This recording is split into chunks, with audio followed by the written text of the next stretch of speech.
اور پھر قرآن اور احادیث میں واضح اشارات موجود ہے، واضح اشارات موجود ہے کہ ہر دور میں حضور کی میلاد منائی گئی۔ خود اللہ کے رسول صلی اللہ علیہ وآلہ وسلم نے اپنا میلاد خود منایا۔ یہ جو کہا جاتا ہے نا کہ بدعت حسنہ ہے، جن بزرگوں نے اس کو بدعت حسنہ لکھا ہے میں ان کی مخالفت نہیں کرتا، لیکن میں یہ کہتا ہوں کہ یہ تو حضور کی سنت ہے۔ میلاد منانا یہ اللہ کے نبی صلی اللہ علیہ وآلہ وسلم کی سنت ہے۔ آقا کریم صلی اللہ علیہ وآلہ وسلم سے پوچھا گیا کہ یا رسول اللہ آپ پیر کے دن روزہ کیوں رکھتے ہیں؟ پیر کے دن، یہ حدیث پاک ہے، اس کا انکار کسی کو نہیں ہے، سیاہ ستہ کی روایت ہے کہ پیر کے دن آپ روزہ کیوں رکھتے ہیں؟ تو آقا کریم صلی اللہ علیہ وآلہ وسلم نے فرمایا اس لیے کہ پیر کے دن میری ولادت ہوئی ہے۔ اور بھی حضور نے وجوہات بیان فرمائی، لیکن یہ بھی فرمایا کہ پیر کے دن میری پیدائش ہوئی ہے، میری ولادت ہوئی ہے۔ اب آپ مجھے بتائیں کہ ہم سال میں ایک بار حضور کی ولادت مناتے ہیں اور اللہ اب ہم ایسے لوگ کہلاتے ہیں کہ جی نبی کی خوشی نہیں مناتے، نبی کی آمد کی ان کو کوئی خوشی نہیں ہے۔ وہاں بھی لوگ ہیں یہ جیلس ہوتے ہیں، یہ خوشی نہیں مناتے، ہم خوشی مناتے ہیں۔ اہل حدیث کی محبت میں اور دوسروں کے دعوے میں زمین آسمان کا فرق ہے۔ وہ فرق یہ ہے، نبی کریم صلی اللہ علیہ وسلم سے پوچھا گیا کہ اے اللہ کے رسول صلی اللہ علیہ وسلم، آپ ہفتے میں 2 روزے رکھتے ہیں، پیر کے دن رکھتے ہیں اور جمعرات کے دن رکھتے ہیں، کہ ہفتہ واری ڈیری اللہ کے پاس جاتی ہے اور میں یہ چاہتا ہوں کہ جب میری ڈیری جائے تو اس میں لکھا ہوا ہو کہ محمد صلی اللہ علیہ وسلم آج روزے سے ہیں، اس میں لکھا ہوا ہو کہ آج میں روزے سے ہوں۔ اللہ کے رسول پیر کا روزہ، آپ نے فرمایا یوم ولدت فی، اس دن میں پیدا ہوا اس لیے یہ روزہ رکھتا ہوں، یوم ولدت فی، میں اس دن پیدا ہوا۔ اب رسول اللہ صلی اللہ علیہ وسلم نے سال بھی یاد نہیں رکھا، ربیع الاول مہینہ بھی یاد نہیں رکھا، دن یاد رکھا جو مہینے میں کم از کم 4 دفعہ تو آتا ہے، کبھی کبھی 5 دفعہ بھی آتا ہے، 4 دفعہ تو لازماً آتا ہے۔ اب جو بات میں سمجھانا چاہتا ہوں آپ کو، صحابہ کرام کو جب اس بات کا پتہ لگ گیا تو سارے صحابہ یہ کام کرنے لگ گئے، پیر کا روزہ اور جمعرات کا روزہ۔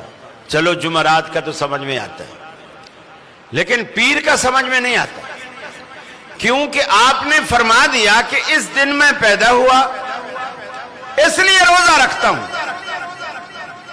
تو سارے صحابہ تو پیر کو پیدا نہیں ہوئے تھے نا، سمجھ میں آ رہی ہے بات؟ کوئی جمعرات کو پیدا ہوا ہوگا، کوئی جمعے کو، کوئی منگل کو، کوئی بدھ کو،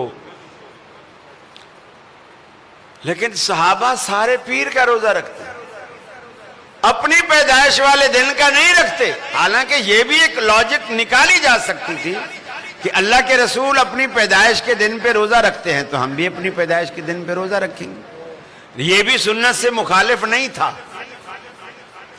لیکن صحابہ کی محبت نبی سے اتنی تھی وہ اپنی پیدائش کے دن کو بھول گئے کہ میرے نبی نے جو پیر کا روزہ رکھا ہے لہٰذا ہم بھی پیری کا روزہ رکھیں۔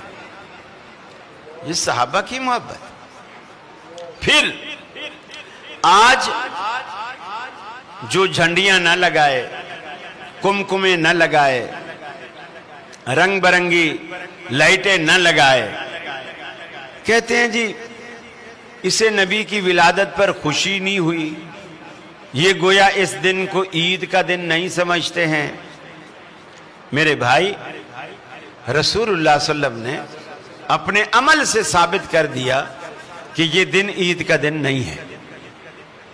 مجھے بتائیے عید کے دن روزہ رکھنا جائز ہے ناجائز ہے؟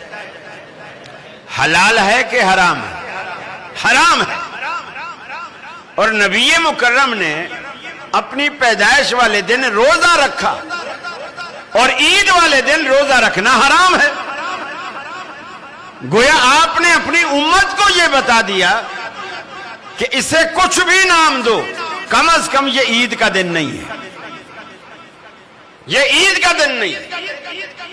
اگر یہ عید کا دن ہوتا تو رسول اللہ صلی اللہ علیہ وسلم روزہ نہ رکھتے۔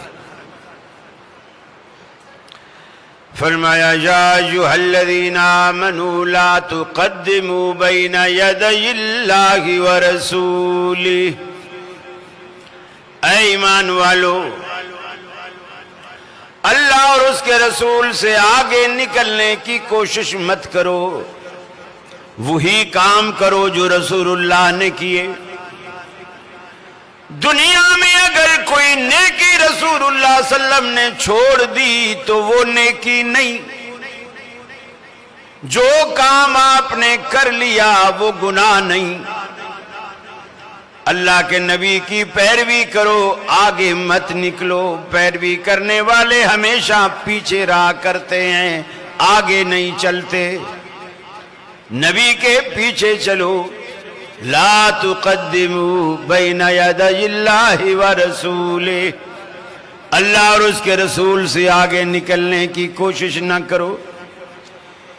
اسی وجہ سے بدعات دنیا میں پیدا ہوتی ہیں۔ میاں اس میں حرج کیا ہے؟ کر لینے میں برائی کیا ہے؟ مانا کہ صحابہ نے قبر پہ اذان نہیں دی، اگر ہم دے دیں تو اذان ہی تو ہے، کسی کو گالی تو نہیں دی۔ مولوی صاحب کے سامنے تھال رکھا گیا، مولوی صاحب نے ختم شریف پڑھا، وہاں بھی کہتے ہیں حرام ہے۔ ارے کیسے حرام ہے؟ ہم نے تو قرآن پڑھا ہے، قرآن پڑھا ہے، کوئی تورات انجیل یا ہندوؤں کی کوئی کتاب تو نہیں پڑھی۔ قرآن پڑھنے سے وہ چیز کیسے حرام ہو گئی؟ اللہ رب العالمین فرماتا ہے لا تقدموا بین یدی اللہ ورسولہ، قرآن نے اسے حرام نہیں کیا، نبی سے آگے بڑھنے نے اسے حرام کر دیا۔ تم نبی سے آگے بڑھ رہے ہو، نبی کے سامنے بھی کھانا رکھا جاتا، آپ بسم اللہ پڑھ کر دائیں ہاتھ سے تناول فرماتے